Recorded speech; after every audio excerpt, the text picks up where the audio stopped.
ঢাকা ব্যাংকের পরিচালক মির্জা ইয়াসির আব্বাসের 3,13,00,000 শেয়ার মায়ের কাছে হস্তান্তর। ঢাকা ব্যাংক পিএলসির পরিচালক মির্জা ইয়াসির আব্বাস তার মা ও ব্যাংকের উদ্যোক্তা আফরোজা আব্বাসকে 3,13,00,000 শেয়ার উপহার হিসেবে দিয়েছেন।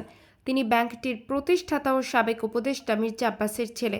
বুধবার 8 October Dhaka stock exchange DSE সূত্রে তথ্য জানা গেছে। এর আগে গত 5 অক্টোবর ইয়াসির আব্বাস শেয়ার হস্তান্তরের ঘোষণা দেন।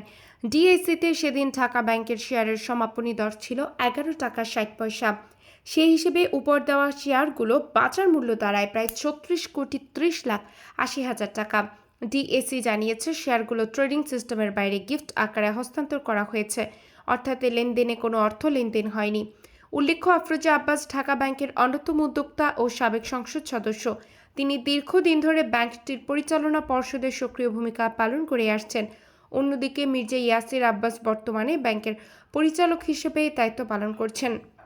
ব্যাংকিং খাতে সংশ্লিষ্টরা বলছেন, এ ধরনের পারিবারিক শেয়ার হস্তান্তরে সাধারণত মালিকানার ধারাবাহিকতা ও পারিবারিক কাঠামো মজুত রাখতে করা হয়।